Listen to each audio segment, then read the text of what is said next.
We apologize for that technical glitch, but let's bring you our headlines now.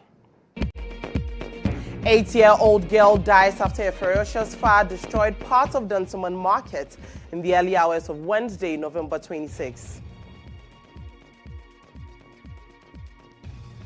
We'll also bring you details of the Memorandum of Understanding that was adopted by government-assisted schools and private mission schools as Christian Council of Ghana and the Ghana Catholic Bishops' Conference justifies religious practices in mission schools. Also, court adjourns case involving 7-year-old Amina Abdul Fattah was scalded for bedwetting to December 12, 2025 due to the absence of a substantive judge. And in business, Ghana's total public debt now stands at 684.6 billion cedis as of September 2025. And on the international front, 24 schoolgirls abducted from Kebbi in Nigeria have been rescued.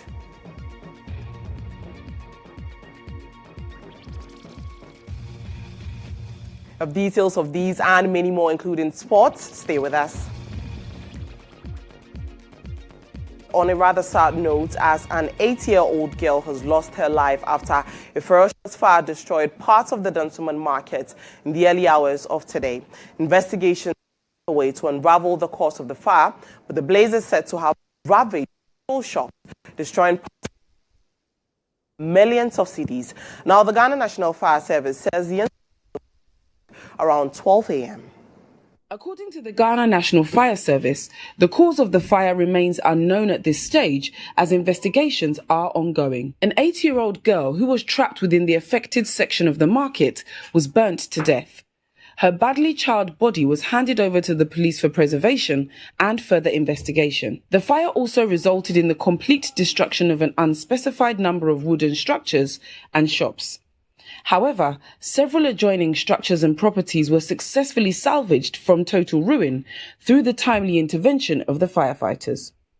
In a statement, the Ghana National Fire Service said it received the distress call at 12:02 a.m. The first crew from the Dansumai fire station arrived 2 minutes later and met the blaze at an advanced stage, spreading rapidly in all directions. It says, following a swift scene assessment, they immediately called for reinforcements, leading to the mobilization of 8 fire engines from industrial area, ministries, national headquarters, Medina, Waja, Anya, and Accra City, supported by 2 private water tankers from the Accra Metropolitan Assembly. The Greater Accra Fire Commander, ACFO 2 Rashid Kwame Insau, provided details. We had a distress call at 00:02 hours, exactly 2 minutes after midnight, that there was a fire outbreak after the Dansuma market. Quickly, the first appliance was dispatched. The Dansuma fire station is just right behind the market. So it took them only 2 minutes to get here. When they got here, already the fire had already gotten to a matured state. Okay. They called for assistance. As it stands now, we have 8 fire engines. And we've managed to confine the fire as we speak. But I can assure you that what we have done now is a good job. Fire has been confined. You see, we've made the place, we've sectorized the operations. To my left, there are fire engines there. To my right, there are fire engines there. To my front, there are fire engines there. To the back are fire engines. So we are fighting it from all the 4 flanks. So we've sectorized it up to 4 sectors. Sector 1, Sector 2, Sector 3, and Sector 4. So that is what we have done currently. So all the sectors have operational men who are fighting. So in a few minutes or hours time, we'll declare fire under control. Very worrying development there, but let's get some updates from our reporter. Nanaya Asari joins us via phone for more. Nanaya, what more can you tell us? Okay, Nadima, if you can hear me. So currently, the Dansumman market has been temporarily closed. All the traders are outside, and we have the policemen within the premises where the fire started. So that's what I can report currently. But speaking to eyewitnesses, I'm guessing you have spoken to some eyewitnesses. How did the fire start? Because we know that it started around midnight, you know? Yeah. So we spoke to an eyewitness who said that the fire started at 11:45. According to that, to the eyewitness, the whole market has been connected to a single meter. Previously, each shop had its own meter, but now they've all been connected to a single meter. That is not even strong to accommodate all the voltages from the shops. And so they've been complaining about this for countless times. And then some of the shop owners have also been, especially the seamstresses and the tailors, they've been saying that the meter cannot stand their machines, their heavy machines, and then their equipment. And so that is what they believe might have caused the accident. But right now, as I'm speaking to you now, we've gathered that most of the traders are saying that this is a planned and plotted incident, because as of yesterday in the evening, they could smell diesel all around the market. After tracing the diesel, the smell, they found gallons of diesel hidden at various centers around the market. And so they believe that this must have been a plotted thing to set the market on fire. But now this has not been corroborated by the Ghana National Service. Yes, this is what the traders are saying. But tell us about the 8-year-old who unfortunately lost her life. Okay, so from what we've gathered so far, they said the mother is fond of locking the child inside the shop and going to get food or do other stuff outside. And so this is not the first time that the mother has locked the child in the shop. And they could hear the screams of the child when the fire started and she started burning. But nobody could go there to save her. And so they currently, the mother is in police custody for questioning. And then, yes, so that's what we've done so far. The child was locked in the shop? In the shop, yes. At dawn? What the traders are saying. At dawn, yes. At around 11 p.m. And the mother claims that she was going to buy food at that time.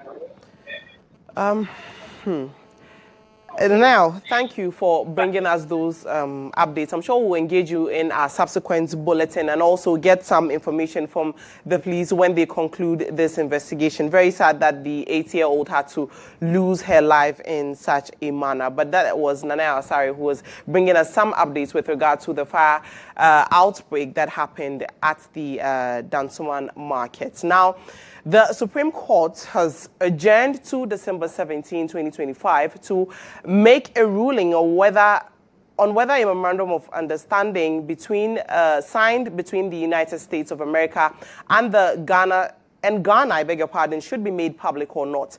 This was after the court had been presented with a copy of the said documents by the Attorney General on Wednesday, November 26. Now, when the case was called, Justice Gabriel Praman, the presiding judge, indicated that the previous directive was for the parties to file their written submissions for a ruling on the discovery. However, he said there has been an intervention from the Attorney General in a notice filed on November 18. With this premise in mind, the court retired and invited the Deputy Attorney General, Dr. Justice Ramsai, to chambers where the said documents were shown to the judges only. Now, upon resumption, the court said, having seen the documents referred to the Attorney General and having heard the Deputy AG, the court will adjourn to December 17, 2025 for their rulings. Our legal affairs correspondent, Mutala Inusa, was at that proceeding and joins us live from the Supreme Court. Mutala, what more can you tell us? Well, we'll engage with our court's correspondent shortly to bring us some updates with regard to the U.S. deportees, where we know that the Supreme Court has adjourned the case to December 17, 2025 to make a ruling on whether the MOU that was signed between the United States and the government should be made public or not. Well, we'll connect with our legal affairs correspondent shortly, but lawyers for 7-year-old girl Amina Abdul Fattah, the girl who was scalded for bedwetting, are urging her paternal grandmother to stop making contact with her. They say the child is dealing with severe psychological trauma and suffers flashbacks of the ordeal whenever the grandmother speaks to her. The plea was made at the Domestic Violence and Victim Support Unit at the police headquarters, where the case was adjourned to December 12, 2025, due to the absence of a substantive judge.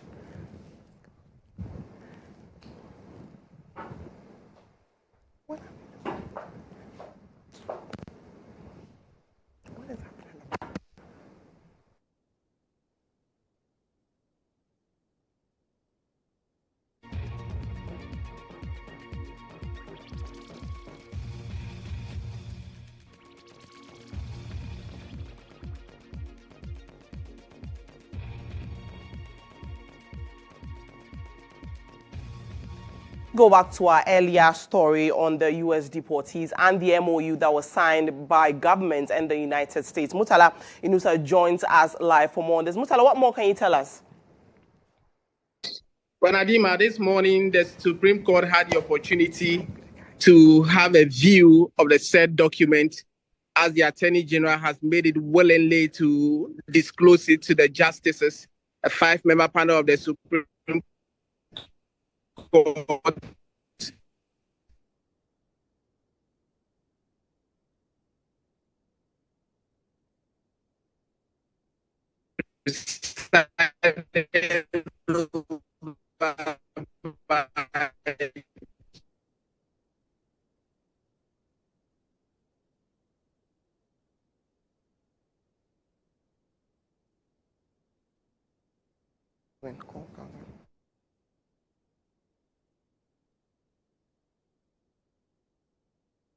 We apologize for that poor connection to our legal affairs correspondent, Mutala Inusa. We'll reconnect with him shortly. We're still watching Newsroom live on GHOne TV with me, Nadima, Umar, Uthman. Let's take a breather here. We'll be right back.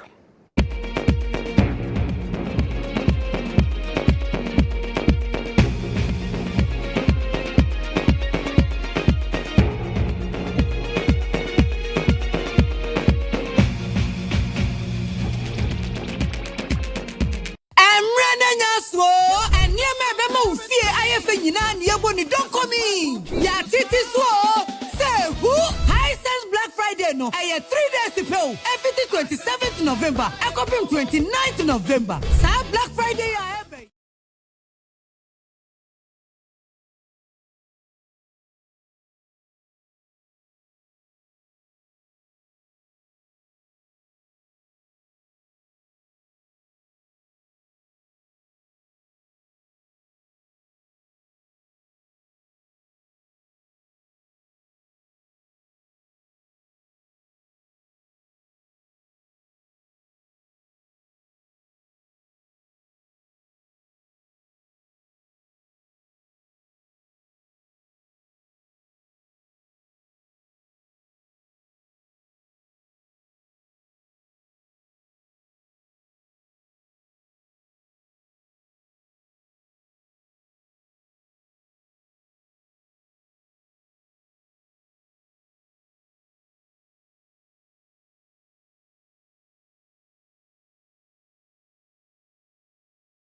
You're welcome back to Newsroom Live on GHOne.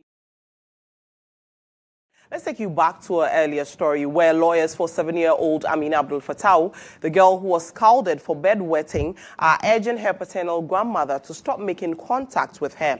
They say the child is still dealing with severe psychological trauma and suffers flashbacks of the ordeal whenever the grandmother speaks to her. Now, the plea was made at the Domestic Violence and Victim Support Unit at the police headquarters, where the case was adjourned to December 12, 2025, due to the absence of a substantive judge. Now, my colleague, Calvin Powell, is in studio with me and to give us some more updates with regard to this development. Many thanks for joining us, Calvin. You sat through that proceeding. What happened? All right, so this morning when the case was called, there was no judge to actually sit on it, as you rightly mentioned. And upon conversation with the lawyers, they said there hasn't been any judge assigned to the case. So when they go, any judge that is available, he or she is called to look into the case. And today, there hasn't been any judge to that effect, so the case has to be adjourned to December 12th. And upon conversation, they also mentioned that there have been some sort of seeming interference from the paternal side of the victim, which they think might affect the integrity of the case if that is not seized. So the lawyer has been speaking to me, and she has this to say. Let's take a look at what she's been saying in court after the proceedings.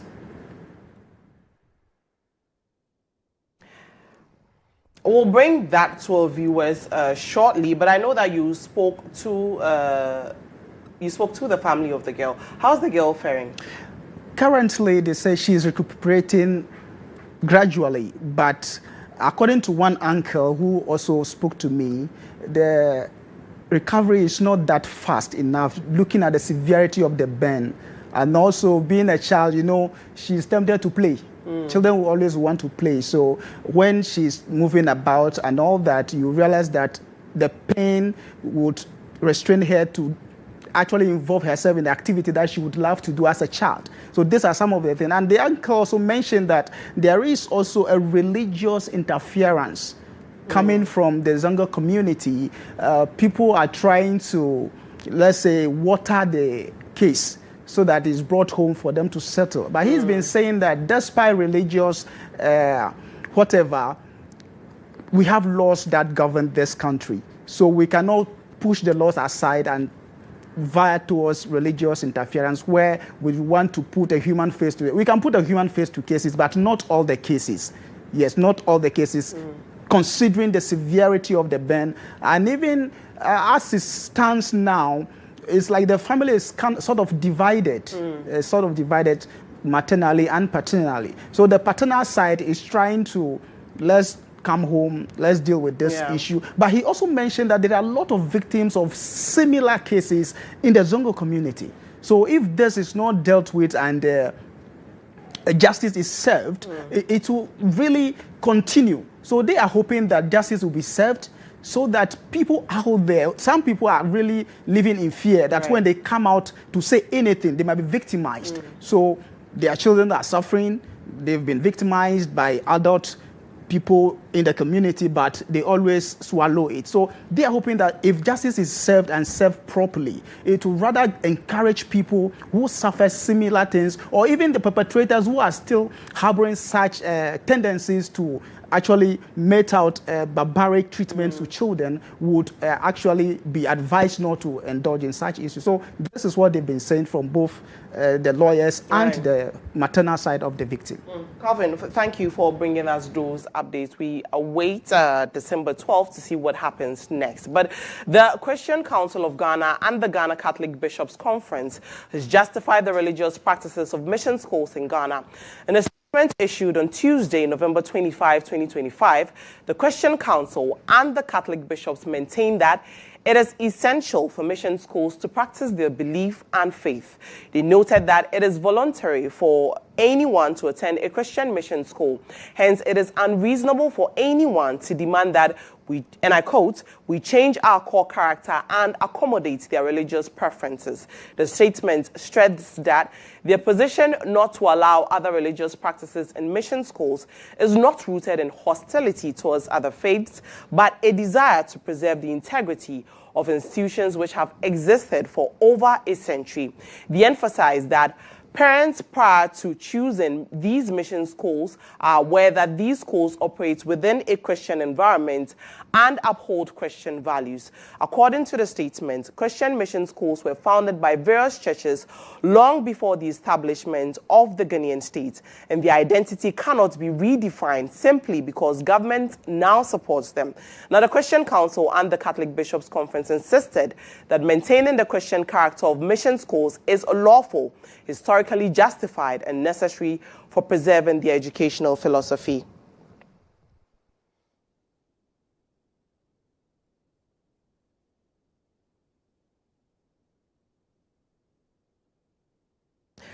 Let's engage the Catholic Bishops' Conference. Most Reverend Matthew Kwesi is the president of the association and joins us live. Many thanks for joining us, Reverend.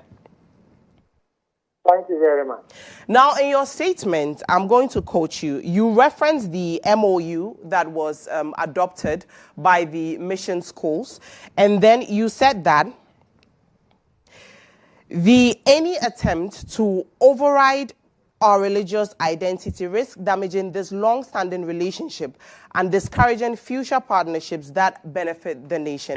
Now, my question to you is that if students or if these students in Wesley Girls, their religious practices does not interfere with academic work or school safety, why should it be restricted? No, I didn't hear you very well, but I didn't hear you. Do you want me to come back? Well because the phone is not very, yes, the line is not clear. Can you hear me now? Yes, it's better now. So can you repeat your question? So I was saying that in your statement that you released, you referenced the MOU that was adopted by the mission schools in 2024. And then you also made reference that any attempt to override, and I quote, our religious identity risks damaging this long-standing relationship and discouraging future partnerships that benefit the nation. Now, my question to you is that if students from Wesley Girls Senior High School, if their religious practices does not interfere with academic work or school safety, why should it be restricted? You see, schools are not churches. Schools are not religion. So it is not a place, it's not even a town. It is not, it has a specific purpose. The specific purposes of schools is go and study. And over there is not only academic work, there is also moral formation, spiritual formation, human formation. So the real purpose of a school is there. But then there also be sort of religious or spiritual formation. That is why religion just becomes a small aspect of a school. Okay. And different churches have started their schools. And in those schools, they intend that their educational philosophy and discipline and etc., is what is going to be used to take aspects of the human formation. This should be very, very clear. It has worked over the years before independence and etc. We don't know why there is now an issue. If you take Wesley Girls, nobody is saying that nobody should be a Muslim. But the teacher, the educationist who is over there realizes that children or students of that age to fast will affect health-wise and this, and the head teacher is responsible. So now, in the new memorandum of understanding that we have, we said, okay, if parents and those people want their children to fast, no problem. But then the parents must make an undertaking so that it's no longer the headmistress or the headmaster who will be held responsible. It's clearly stated in our memorandum. But Reverend, if you're saying that the school is not a place of worship, what was the point of adopting the MOU then? No, the people who are in the schools, the purpose of the MOU is to allow religious tolerance. Exactly. In the schools, a religious tolerance doesn't mean that there should be churches. But Reverend, I think that because the case that is currently in court, they are not asking that Wesley Girls builds a mosque for them. We have been here at GH1 TV. We have people or former students of the school who have told us that, to the extent of when you're praying, you have to hide to pray. That is one. If you're caught praying or fasting, it's a punishable offense in the school. Yes. Is that right? Remember, it is an offense to do that because that is what the school says, that it is not good for young people at that age to fast to a certain level. It goes against their health, it goes against their academic work, etc. So the head of the school, the school's code says, no, don't do this. We do not allow you to do that. It is not simply a religious matter. It is not a religious matter. But if you're saying, Reverend, if you're saying that is a health matter, because you're saying that the school does not want the students to have any form of health issues if they fast, has that been proven? And I know that a fast is not solely done by Muslims. Christians fast. And so when it comes to the prayer, for instance, they are supposed to pray after school. And so it does not affect the academic work. Find it difficult to reconcile your argument. Yes, so that is why in the memorandum of understanding that we have, because people who are there are religious people too, we say, okay, if you want to fast now, let your parents take care of that. Let them sign. So if anything happens to the student, you don't blame the headmaster or the school. And they have agreed and they have signed. So no problem.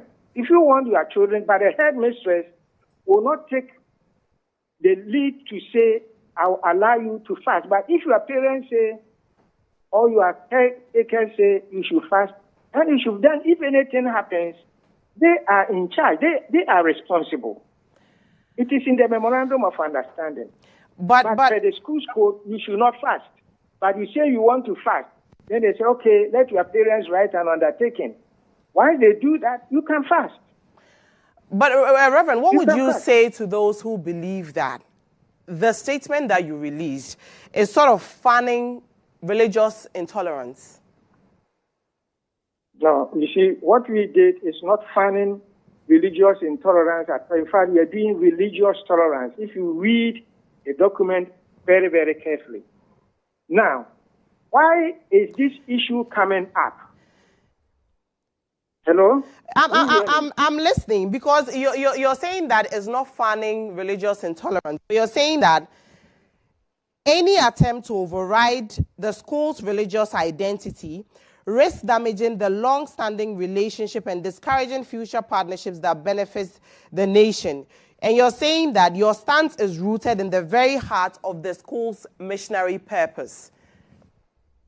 Yes, we said that because the schools that have been there have been using their philosophy, their everything to run the school without necessarily preventing others from exercising their religious freedom and then their religious right. That has always been there. Reverend, which is what I'm saying, that there are former students who have come out to say that when they practice their religion in any form, when you pray, when you fast, it's a punishable offense in the school.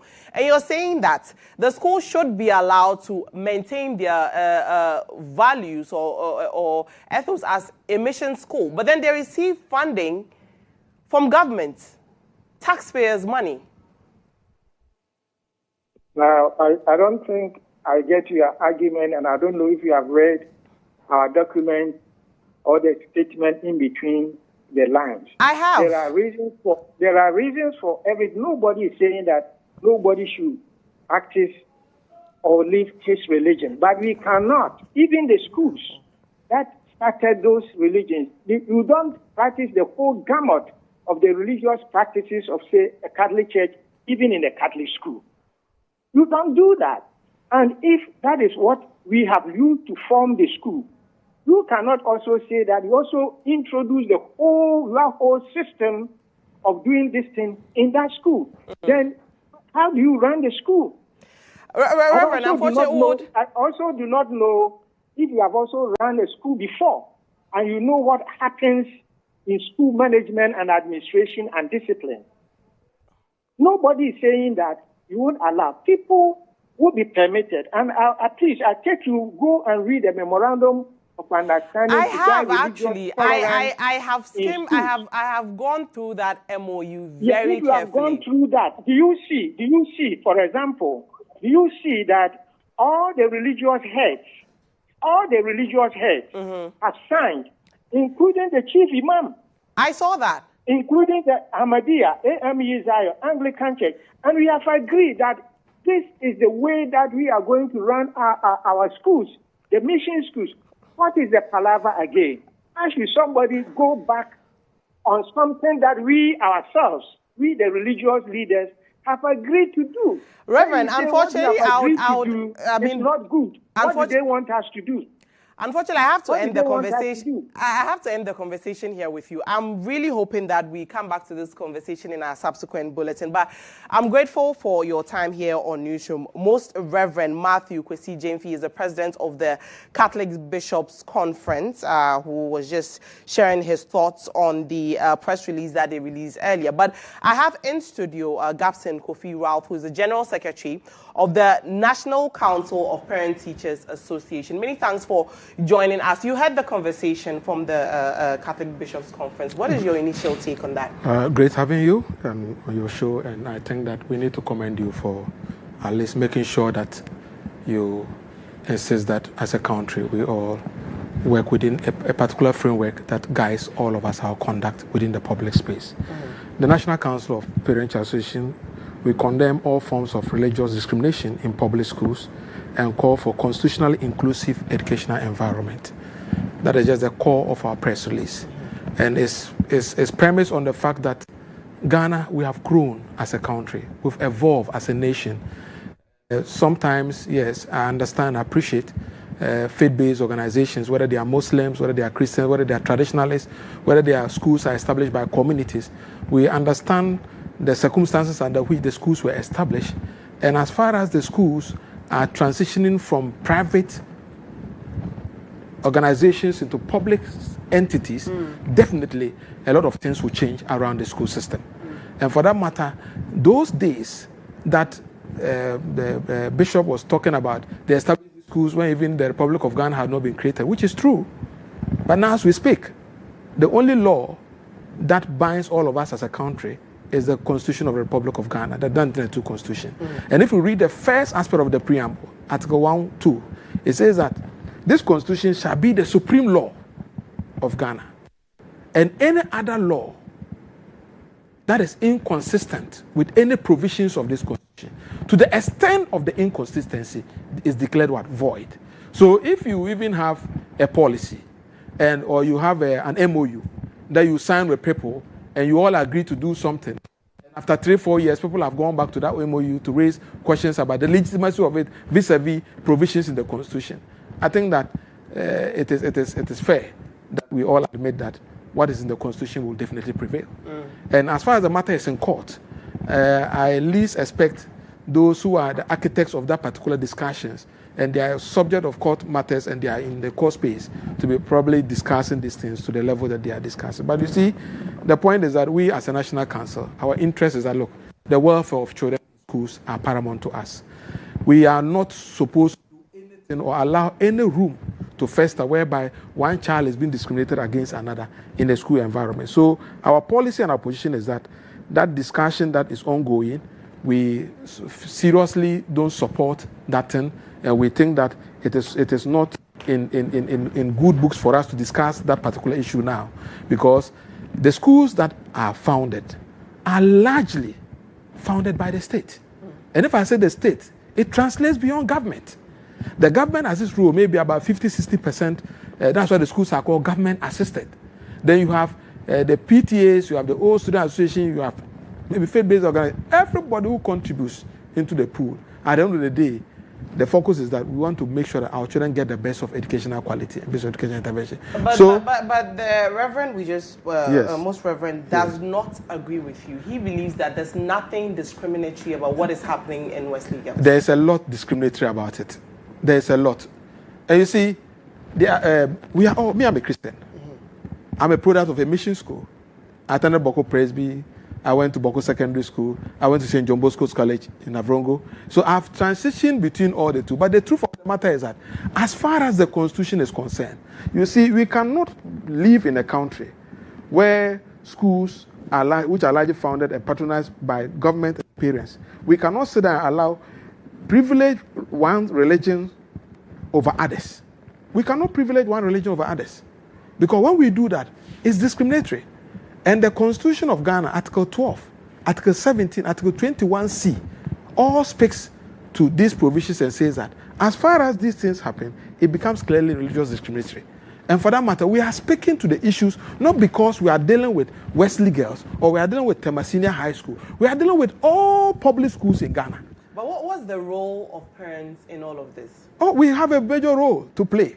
You see, we patronize the services of the schools. Mm-hmm. The schools are not established in vacuum. If we don't take our children to the schools don't even exist. And the schools exist to serve the interests of the community. And we form the community. Well, the Most Reverend or the Bishop's conference that we just, from the Bishop's, Catholic Bishop's conference that we just spoke to, he said that if you're enrolling in the school already, you know that is a mission school. And so you're supposed to conform to the rules and regulations within that school. I agree it's a mission school by name. The name of the mission is on it. But in terms of its architecture, its funding, and its regulations, it's largely being regulated by the state.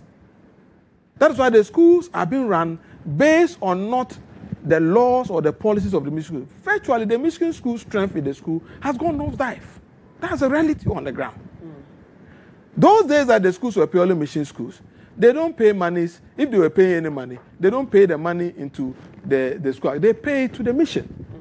Are you getting it? When you go to hospitals which are purely mission funded, all their funds are not public funds, right? Mm-hmm. But in this particular case, the funds, whatever that is going to be used to run the school, it's generated from the public purse of government. So they employ their teachers. They recruit the teachers and they employ them. They even show which school should get this number of students in this school by virtue of the categorization, the school computerized placement system. All these things, they don't even have control over it as mission schools. Whether it is a Ahmadiyya school or whether it's a faith-based school, whether a Muslim, Christian, whatever. They don't control these things. They don't even decide who should become the headmaster. They don't decide which teacher should be, who should teach in it. They don't decide which child should be in that school. Years ago, when the schools were established, the first generation, the second generation, third generation, these things were solely probably private. Right. And then government too had its own lesson. But as far as the schools have integrated into the public space, and government has largely gotten a full control over most of these discussions, they say he who calls a puppet, that's what? What do you say? That's the whole thing. So we are discussing something that in reality, we are discussing it out of emotions. We are discussing out of ego. We are discussing out of traditions. Yes. These traditions we are discussing, they were not created in a vacuum. They were not created to bring exclusion. They were created to embrace inclusion. And inclusivity has contributed in building us together as a country. That's why we have a boarding school system that allows, whether you are a Muslim, whether you are a Christian, whether you are a Buddhist, whether you are a traditionalist, as far as you are a Ghanaian and you have qualified to go, they grant you access not because of your name is called Amina or Kofi or whatever.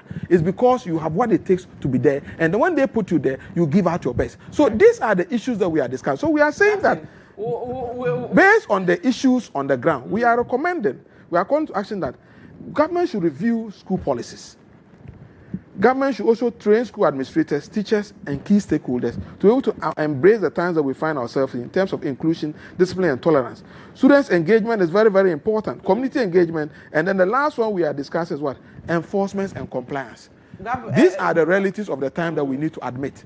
We are not here speaking for this religion against that religion. No, we don't believe in that. All we are saying that when our children are in the schools, if they have any faith, they have to practice. As far as it doesn't affect their academic performance in the school, as far as they don't violate any law that borders on discipline of the GES, then we have nothing to fear and we have nothing to hide. We should allow the system to fester and we should allow the system to run so that we can become a country that we all know that Ghana is a secular state and everybody is allowed to profess his religion. Gabson, many thanks for your time this afternoon. Gabson Kofi Ralph is the General Secretary of the National Council of the Parent Teachers Association. But we also took to the streets to gauge your opinion on this matter.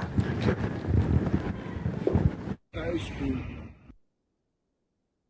They are entitled to go to a missionary school where they can acquire their knowledge. Likewise, a Christian can also go to a Muslim school to also acquire knowledge. The authorities to sit down on this issue thoroughly so that we can make a headway. Because we are not going backwards, we are going forward. You get it? So that when they all sit together, all people who are entitled to speak on education can come to a table or sit behind a table and deliberate about this thing so that the youth will not be a victim of years back laws that have been there. I think it's good because it helps us to learn about the religion. So it's good for us to join. I think when we are going to when we get the admission, we feel consent. So they know I'm a Muslim. They have to allow me to practice my religion. It's about they've accepted them into the school and they know that they are Muslims. And obviously they will be practicing their prayers during the day. In some more stories, security analyst Emmanuel Kutin has described the decision to extend the Inspector General of Police's tenure by an additional 2 years as ill-advised. According to him, little has changed since IGP GHOne took office, noting that crime rates continue to rise across the country. Mr. Kutin insists that decisions on tenure extension should be guided by the integrity of the office of the IGP and the institutional needs of the service, not the individual in the role. He also revealed that he picked up indications of a planned extension as far back as October, stressing that the Office of the Inspector General of Police must be protected from political interference to function effectively. We accused Dampare of not releasing crime statistics. Under your news watch, have we ever seen any crime statistics? We accused Dampare of disbanding the cybersecurity department. Have we seen it happening? We accused Dampare of favorable promotion over seniors. And that is happening. We accused Dampare that he was transforming professional police personnel into mainstream police personnel who don't have any form of regimental training for such roles. And we are seeing same and those promotions are happening. You see, as a country, if we begin to do things this way, everything will be viewed in political lenses. You and I know, and the citizens will agree with me that when GHOne change, nothing.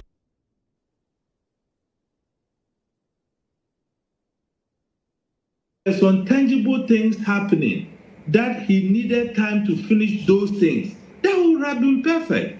Look at the marriage of chieftaincy conflicts we have in this country. Look at what happened in Boku when he even visited there. Look at the rate of armed robbery in the country. Look at the Galamsey menace when he formed his own task force to tackle the menace. Why was that task force disbanded? So you see, the government is doing very well, but it must walk its word.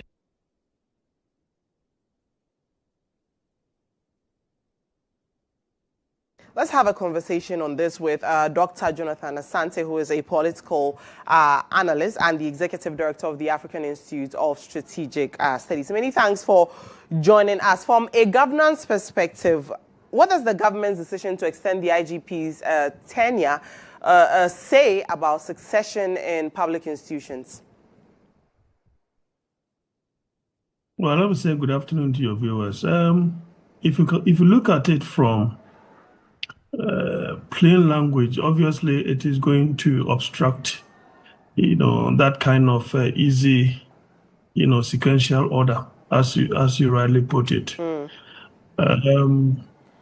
But the point also ought to be made that sometimes the exigencies of the time will demand a certain decision. I think along the line, the previous government might have made certain mistakes.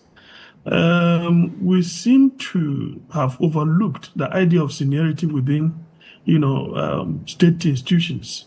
Like, for example, the Chief Justice. Now you have the senior most, who is now the substantive, Chief Justice. I'm very sure that I stand to be corrected. By the time that Dr. Dampari became the IGP, GHOne was a senior. And so when you do things of that nature, they obstruct the natural sequence. And so if you look at, I'm not even going to talk about his performance, but if you look at the natural order of things, and if for political expediency and reasons, people are easily jumped over the others, it demoralizes those who have demonstrated competence along the line, and it affects, as I said, natural sequence of progression within state institutions of that nature. And so if the president or the police council, in their own wisdom, think that, look, this person has not even served a year, his time expires somewhere in December, because that will be a statutory age to go on retirement.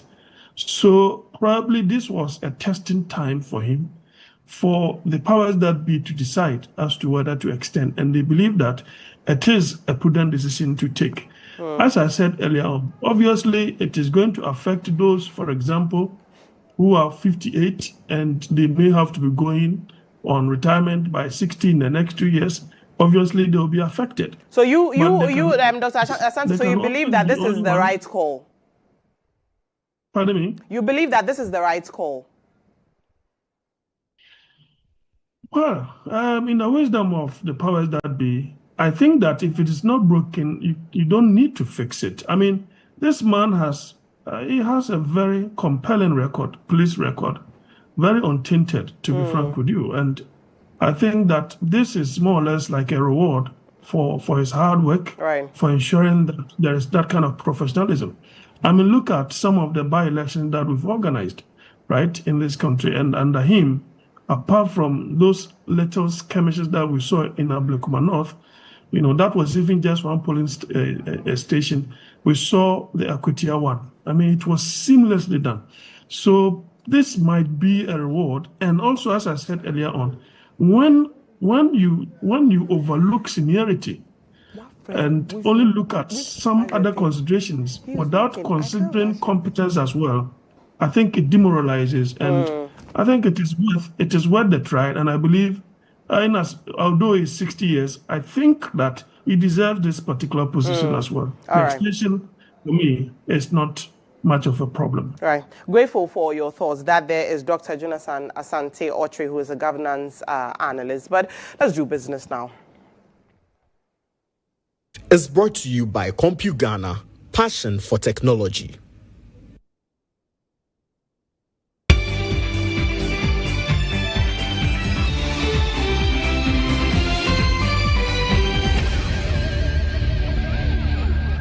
Ghana's total public debt now stands at 684.6 billion Ghana cedis as of September 2025. Now, this is according to the Bank of Ghana's latest summary of economic and financial data. The figure represents 48.9% of the country's total economic output. The debt has gone up by 71.6 billion cedis since June this year, when it stood at 613 billion cedis. But compared to the same period in 2024, the total debt has reduced by 125.4 billion cedis. The central bank's data show that external debt is now $29.5 billion US dollars, slightly higher than the $29.2 billion recorded in August.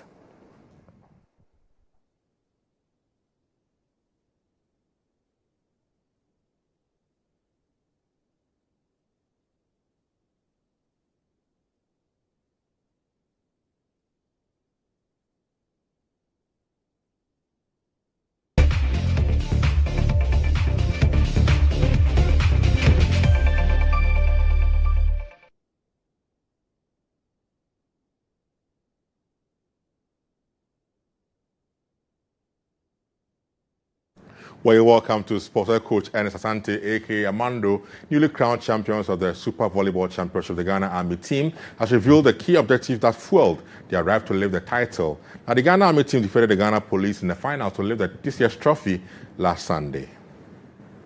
We were down on the first match, but our coming back is greater than the beginning of the tournament. And it manifested in it. So you could see that. We made it, and I'm very, very happy. The first time of reaching Super Volleyball Championship finals, and the first ever time adding other countries to the tournament to make it international. It tells that, yes, we are really the champions when it comes to volleyball in Ghana. My major problem that I always discuss with him is to make sure we make the army proud, for the army to pay us back in return for making them to go for employing them. So that was our main goal. If you ask the captain, my main focus was on that. Let's go win it. When we win it, the command hierarchy will make sure those boys will also enjoy the glories that we bring to them. Sure. And we have made it. And we have the full assurance from our command or the hierarchy that they will do everything possible to make sure. To the UEFA Champions League games from last night, where Chelsea thumped Barcelona, by the biggest of them clearly were these two games, Chelsea dominating and beating Barca, while coach for Chelsea, Enzo Maresca, we had the big chance from Ferran to score the first goal, and then of course we know that they are very interested in the set pieces. And with the red card, it was not easy. One player less than Chelsea with this fantastic team. It was not easy. So I saw also, especially in the second half, I saw also some good moments, some good situations for us. But of course, we also miss a little bit the stability with the ball. We lose too many balls. This is what I can see also in the first half. At the end, it's like this. We have to. The performance was very good. Has been a fantastic night for the players, for the club, for the fans. For me personally, it was already a fantastic day because today is my daughter's birthday. So she asked for a present, and that is a fantastic day. Yeah, no, the goal was very good. As Rafinha said, probably in the next 10-15 years, Estevao with Lamine Yamal, they're gonna be both. Probably the next, probably Messi and Ronaldo. But for both, they are 18. They need to enjoy. They need to, try to improve every day. And this, I think, is the most important thing for them. Yeah.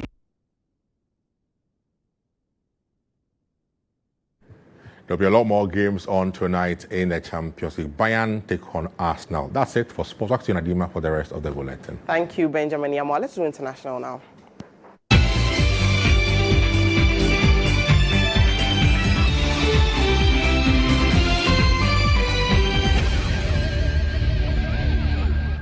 Nigerian President Bola Tinubu says a group of 24 Nigerian girls who were abducted from their boarding school over a week ago have been released.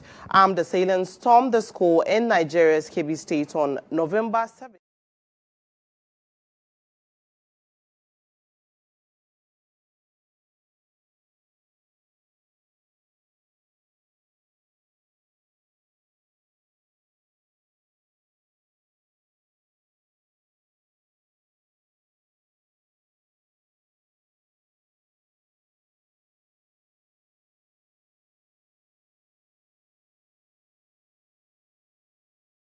GHOneNews. Good afternoon.